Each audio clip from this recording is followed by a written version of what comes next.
We celebrate so much more than that with our friends, our family. For Jenni and her family, it's been a long time coming. And for Philip, yes, for Philip. We're actually going to get things started with Philip in just a moment because we decided that really the most important way for us to start an event like this is with a ribbon cutting, right? I mean, what is a book signing without a ribbon cutting, right, Philip? So come on up. We're going to get things started that way.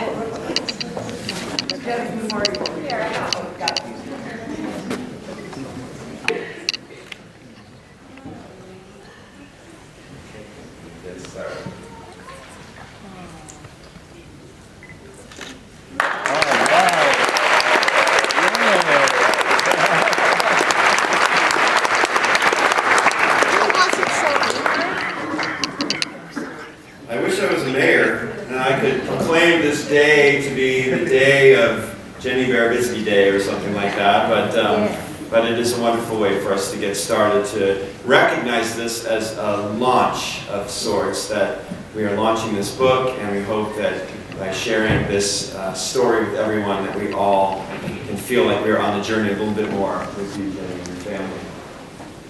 We have patience, your ability to work with Jenni during good times as well as her frustrations. This book simply would never have happened. Jenni's entire family lifts her up every single day. But you, dear Joyce, you allow her to sing her song, to tell her story, and to be heard.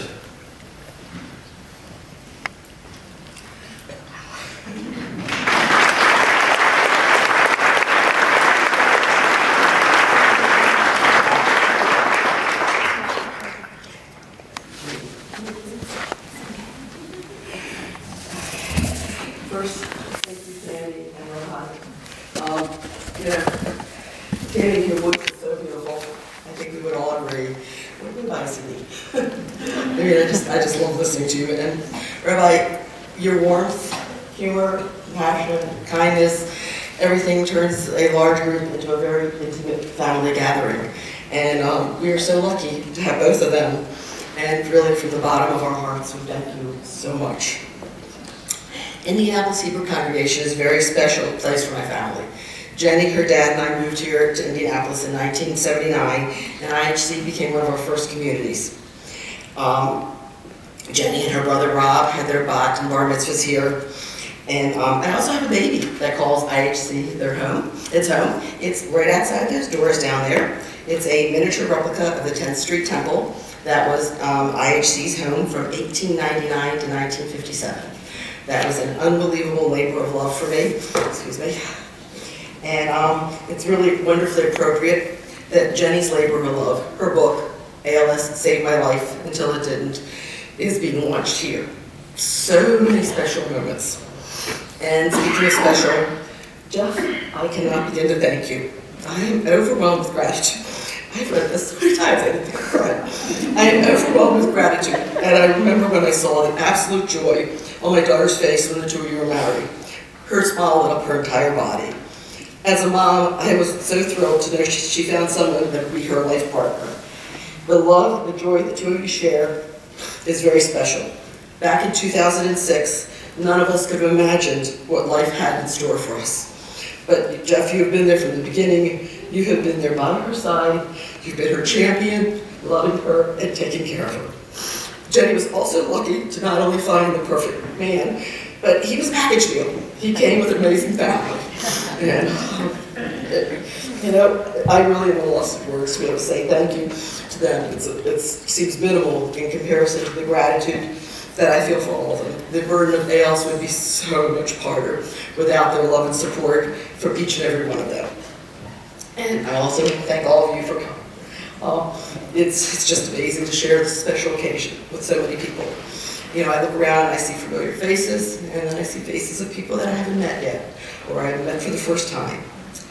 And today seems so far off. Excuse me. And I can't believe it's here. And if you notice, I brought my phone up here, not to take a picture, not to, because phone call, but I want to take a picture. I want to have it from this side. So everybody smile for just a second.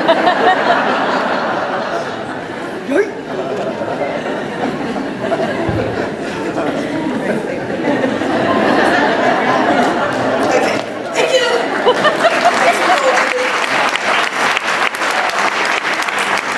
Okay, and now I know I speak for Jenni too for this. The excitement we had when we first held her finished book was just phenomenal. To actually have a book in our hands, but to look around and see Jenni's books in so many of your hands, it's like an experience that really takes my breath away. And as I'm sure you can all imagine, this has been very bittersweet. Writing this book was an incredible journey. Jenni and I spent hours and hours and hours and hours and hours together, but I tell you, this was the sweet part. It was just amazing. But the bitterness was the reason that Jenni needed to write a book in the first place. The bottom line is I would not trade the in-depth time that I had with Jenni that her and I could spend together, except of course a cure for ALS. And for those of you that know Jenni, I think you will all agree, from this very biased mom, she's pretty darn special. Her wisdom.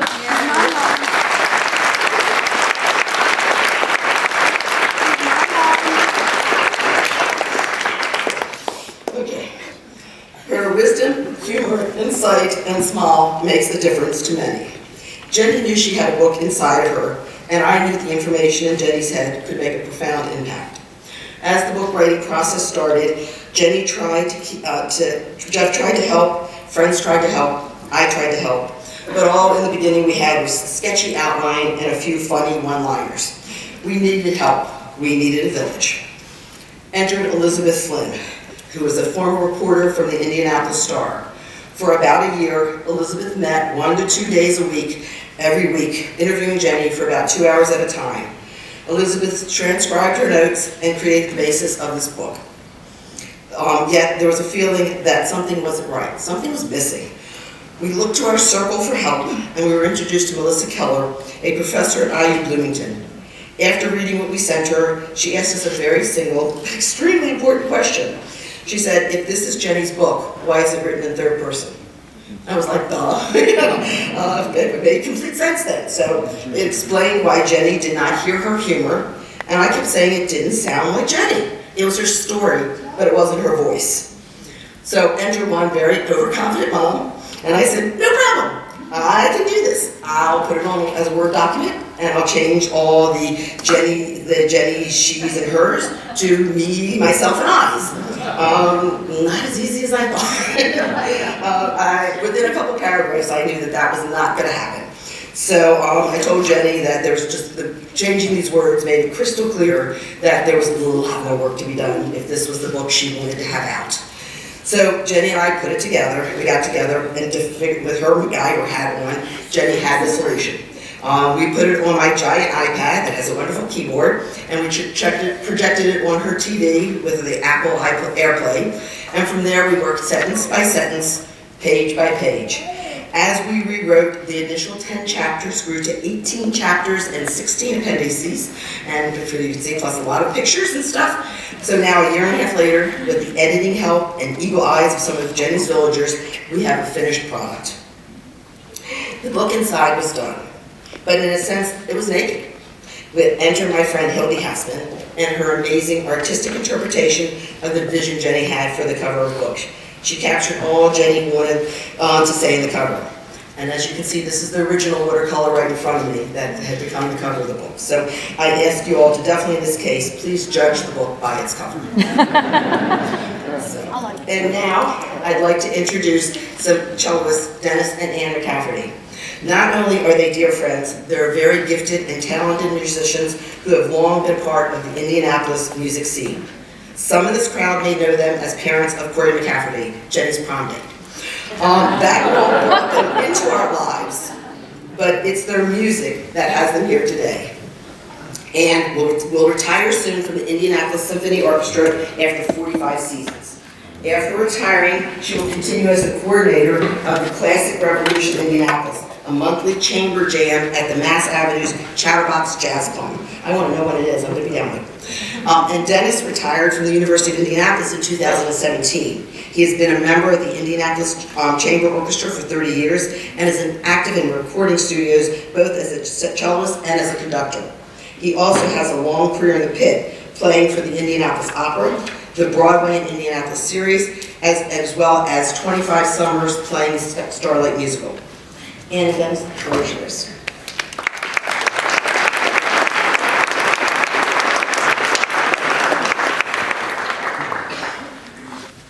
Well, we were thrilled when Jenni asked if we wouldn't play. There was only one request, no Kol Nidre, you know. Wanted it to be upbeat and lively, and hopefully we will bring that to you. You want to say a little something about the piece? Well, this piece was written by a French cellist who was born in I think 1707 actually, and it's a piece. He was one of the early cellists that brought this instrument out of the cellar, literally, where it was playing the bass line in music, to more of a solo instrument. And he's one of the early cellists that's responsible for that. He went to Italy to study, where the cello was a little bit more popular, and a little bit more, the playing was a little bit more advanced, and he brought that back to France, and from there it kind of took off. So this piece that we're going to play kind of demonstrates his philosophy of cello playing, in that it's a little bit more soloistic.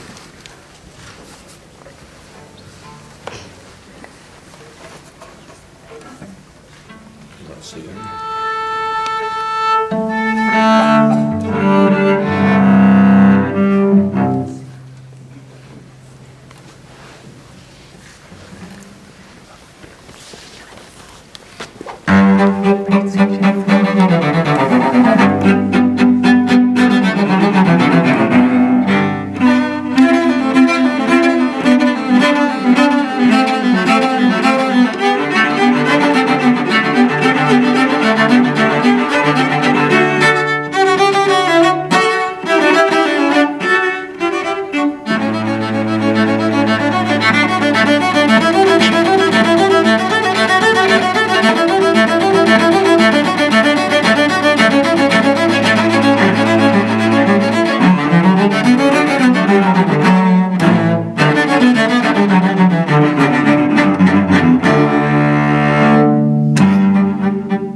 Thank you, Ann and Dennis.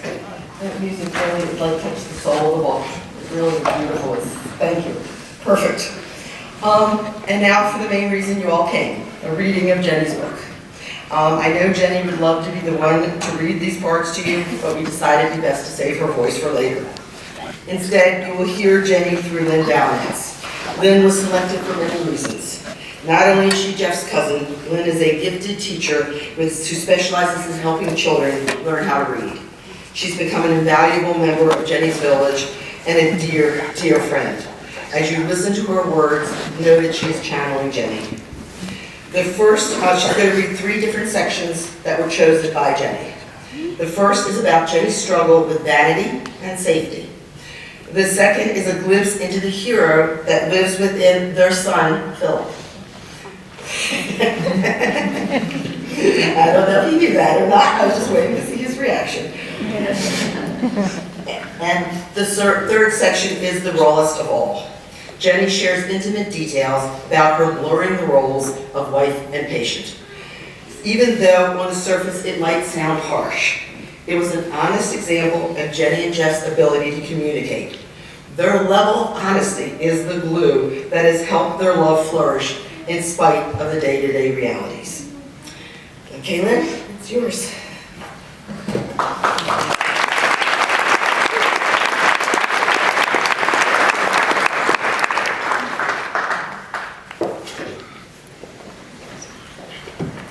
So the first excerpt is from chapter 5, titled My Inner MacGyver. Walking had changed. My right foot continued to flop down, and I had to pull it up with my hip flexor muscles instead of the tibialis anterior. This movement of lifting your foot from your hip flexor to walk is similar to the way you would move if you had a swim fin on your foot. Someone at the ALS clinic suggested I start wearing a foot brace, but my vanity would not allow for that, at least not yet. One of the first things that had entered my mind the day of my diagnosis was, I won't see Philip turn 3. This thought continued to rear its ugly head until, happily, Philip's 3rd birthday arrived. This was a bigger milestone for me than for him, although he was excited. It was cause for celebration. It was cause for a party. It was cause for a haircut. You're not supposed to take the fruits from a tree that is too young, is the explanation of the Sharon, which celebrates a Jewish boy's first haircut at age 3. The haircut is done by a rabbi. The grandparents, aunts, and uncles all receive a lock of his hair. The ceremony marks the end of babyhood, and in Philip's case, it also ended ahead of the most adorable curls. Jeff and I planned a huge birthday party / haircutting ceremony. However, leading up to the event, there was a bump in the road. The weekend before the party, we had brunch with Tessa, who was visiting from Seattle. The 3 of us and Philip ate at Traders Point Creamery, an organic dairy farm in Zionsville, Indiana that offered a farm-to-table restaurant. After lunch, we were walking the bucolic grounds when I suddenly tripped and fell. It was a chilly day in November, so I had my hands in my pockets for warmth. I couldn't get them out fast enough to break my fall. I landed flat on my face. Blood gushed. Philip screamed. Tessa scooped up Philip. Jeff froze, then broke into his version of the MC Hammer dance, proclaiming, "What do I do? What do I do?" As calmly as possible, I replied, "First, Get me out of the middle of the road. Spitting blood with a tooth broken off, my face badly cut, my lip busted, and an eye already blackening, I stopped Jeff from calling an ambulance. I'm okay, really. It looks worse than it feels, I told him. I was hurt and upset, but wanted to stay calm for Jeff and Philip. Later, alone with Tessa, I told her how worried I was about falling and what fresh hell I might be facing. Jenni, you fell. You didn't die.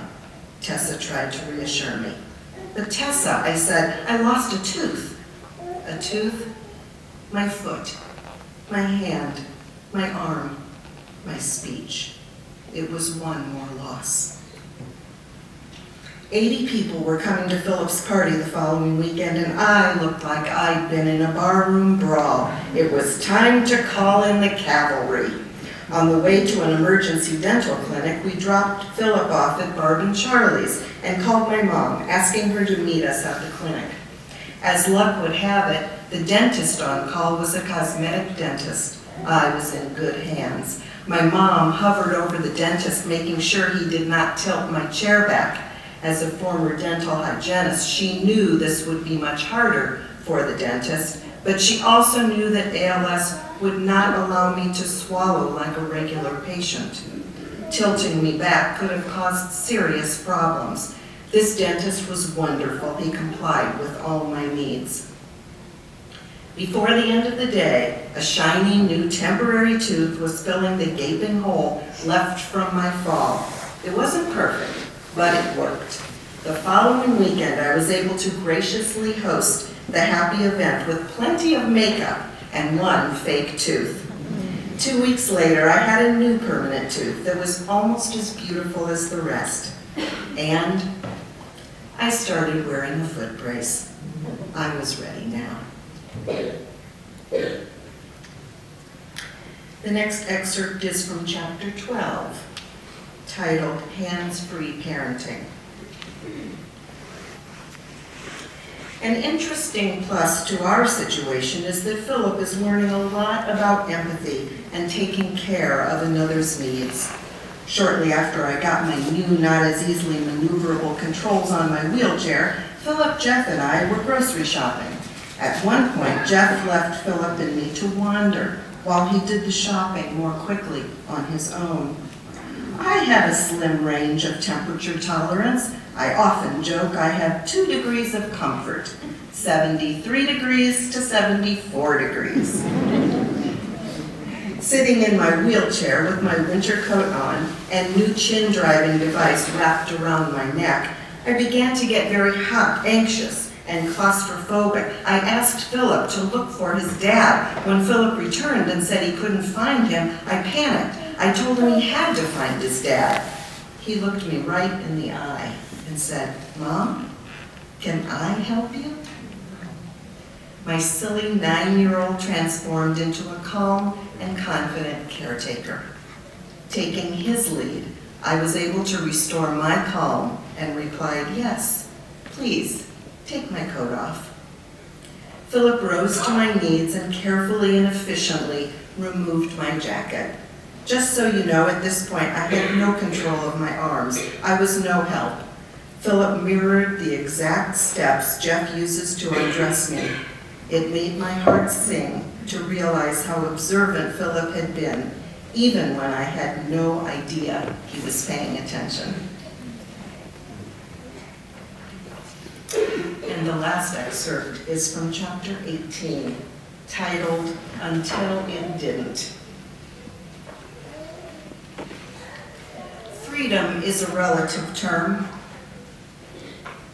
Living with ALS and relying on your spouse as your primary caregiver can blur the lines between roles. Am I Jeff's wife or his patient? Jeff and I have always been able to be frank about difficult topics. His matter-of-fact way of being has opened the door for us to have deep, needed, and otherwise heart-wrenching conversations. What do you want on your gravestone? Where should Philip go to middle school? If you go unconscious, do you want a vent? I'm grateful for this candor and his ability to suck the emotion out of any conversation, but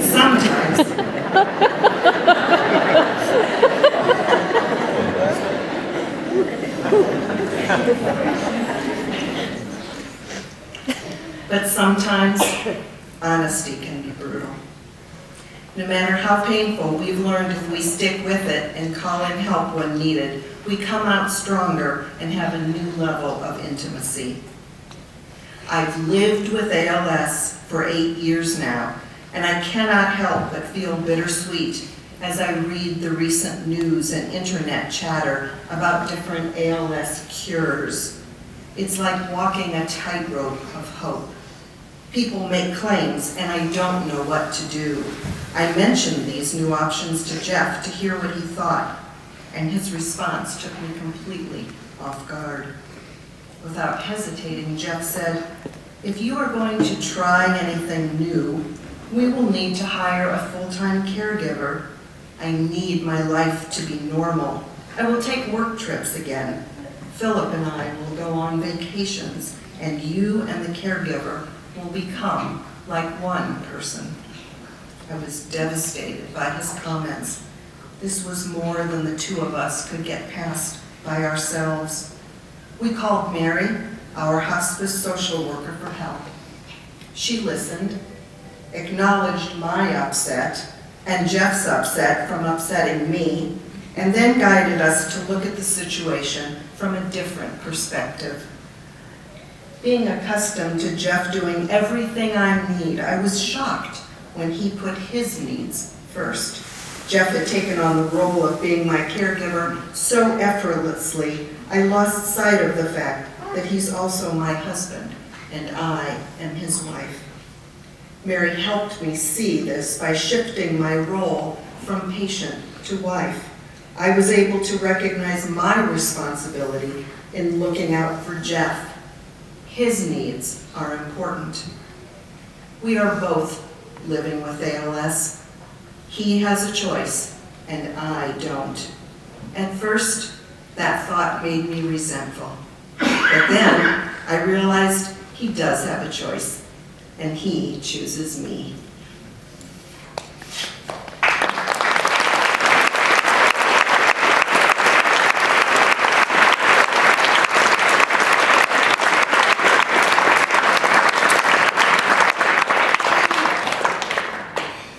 This box connects real, right? Thank you, Lynn. You did capture Jenni's words and conveyed the meaning and emotion behind them so beautifully. And so, definitely, I knew all the emotion behind it as we wrote it, so you got it all perfect. At this point, I'd like to add one final plug about an upcoming documentary about Jenni. It's called 30 Minutes, the Jenni Berebitsky story. About 5 months ago, a friend of mine, Jean Thomas, who lost her husband to ALS, told me she met a filmmaker whose name was Paul Nethercott. One of his short documentaries was a finalist at the Heartland Film Festival this past fall. She told him about Jenni, and he very much wanted to meet her and see if there was a story to tell. Paul saw that many of us already knew, that Jenni had a story worth sharing. Partnering with some very talented filmmaking students from Carmel High School, they created a very unique glimpse into Jenni's life. I don't know if any of you are familiar with the process of making documentaries. I was not until this point. Unlike big box office films, in order to make documentaries a possibility, the generosity of many is needed to bring this vision to life. So soon we're going to be launching a fundraiser to drive to help support the film 30 Minutes. We want to give all of you the opportunity to share in creating another way of telling Jenni's story. There will be a table set out those doors and to the left, and Paul will be there to answer any questions you may have. And if you are so moved, please sign up to receive the email notification as soon as the campaign launches. We are setting up so the donations will be tax deductible. Also, there will be different rewards for different levels of donation. and any contributors will have their name listed in the credits on the film. Paul and his team are working very hard to meet their goal of submitting the film in time for this year's Heartland Film Festival. So keep your fingers crossed for us. Jenni has been an avid participant from the Heartland Film Festival for many years. She was a juror for the Truly Moving Picture Awards and a regular at their annual fall festivals. The possibility of seeing Jenni's up in the big screen this fall just gives me goosebumps. So I really hope that if you, like I said, if you're so moved, or if you have questions or just want to, don't even know for sure, but just want to know more about it, please sign up. And obviously, watch me on Facebook. It'll be posted there too. It'll Facebook. It'll get around. But and last, I want to thank you. I don't want to miss one thank you. I want to thank the star of the show, my daughter, Jenni. She has brought me, you have continued to bring me so much joy. It is an absolute privilege to be her mom. Many times it feels like the roles have been reversed. She's been my teacher, my guide, my inspiration, my common meowner. She's just given me so much. And including, I just had to add this the other night at the Women's Seder here at IHC. They had a thing for all of us to do at our tables. They said to go around the table and say what you appreciate about your mom. The one thing she said that she appreciated about me was my unconditional love. Because of me, she said she never experienced the thought of being unloved. That has always been my wish for her and her brother, is to feel loved and protected, so they would have the basis to be able to live their lives to the fullest. Knowing that I did this for her really makes my heart sing. Who she is and the difference she makes for so many makes my heart sing. But by the way, don't worry. In the interest of all your hearing enjoyment, I'm not going to sing out loud. It's going to go inside. If only I could have a voice like Tami, but that's going to be for another lifetime. So on that note, we're going to be closing the formal part of this afternoon with another beautiful song from Tami. But what I'm going to ask you to do is to please remain seated. Jenni's going to make her way out of the sanctuary, and she's going to just need a couple of minutes of rest to regroup and to refuel. And then when she's going to meet everybody, her whole entourage will meet you over on the other side of the social hall, which is on the other side of the back partition. And that's where she'll be there to be able to autograph the copies of your book, as well as it's going to be a delicious food prepared for you by lots of Jenni's villagers. And if you have not yet purchased the book, and I know some of you made you get out of line, and I'm sorry, but I didn't want you to miss this part of it, they're going to be back on sale now. And it looks like, yes, Phil? My grandson needs to say something, yes? Can I go with you? Go with me where? With Mom? Do you want to come up here? Sure. No, not right now. No. The rest of the day you can do whatever you want. Oh, yeah. Grandma's permission, Mommy's permission. Okay. Anyway, so now, okay, so I cut the line off because I want to get people in here, and we have a limit for how many books we could take with them, because it really looked like we were going to sell out, and I just didn't want everybody to at least have one copy to go home with. But if the book does sell out, which is a good chance, first of all, you have two options. One, it is now live on Amazon, so you can definitely purchase it through Amazon. But if you still want an autographed copy, then what we're going to do is we're going to ask you if you can pay in advance. You'll get a receipt and the whole bit, and then we'll know the exact number of books we need to order again, and then we'll have them autographed for you, and we'll create a way of pickup. So, so let the sales table know if you want to do that too. Lastly, if you're new to this temple and you don't know where you're going or where anything is, we have a lot of wonderful ushers. They're in the great J-Team t-shirts floating around. So if you need anything, please stop and ask them. And then just lastly, again, I want to thank you all for really being a part of this truly monumental experience. It's just, it was 3 years in the making of this book. It felt like, I don't know, but it came here real quickly. And just thank you all. And now I'm going to turn it over to Tami.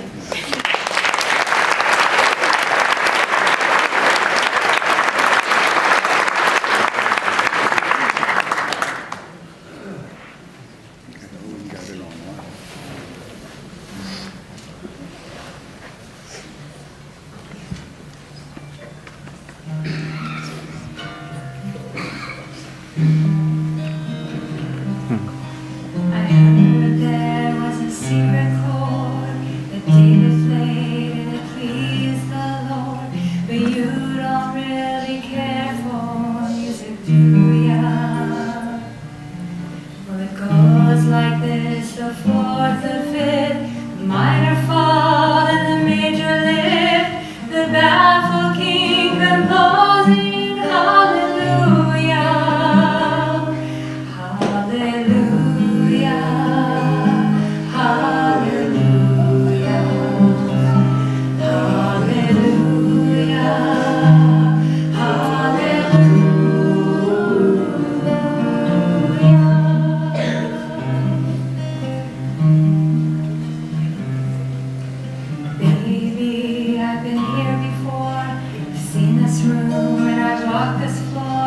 I used to live alone before I knew ya. But I've seen your flag on the marble arch. Love is not a victory march. It's a cold and it's a broken hallelujah. Hallelujah. Hallelujah. Hallelujah.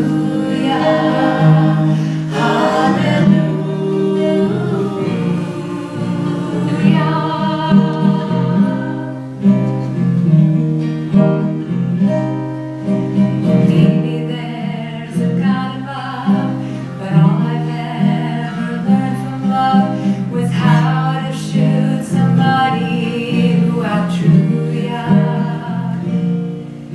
It's not a cry that you hear at night. It's not somebody who's seen the light. It's a cold and it's a broken hallelujah.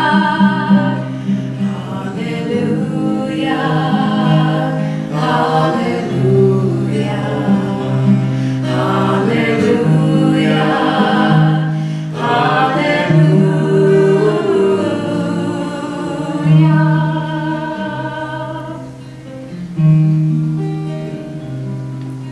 I did my best, it wasn't much. I couldn't feel, so I tried to touch. I've told the truth, I didn't come to fool ya. And even though it all went wrong, I'll stand before the Lord of Song with nothing on my tongue but hallelujah. Hallelujah. Hallelujah. Hallelujah. Hallelujah.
Left out of the sanctuary. Please remain in your seats. So are they getting out of their seats too? Probably.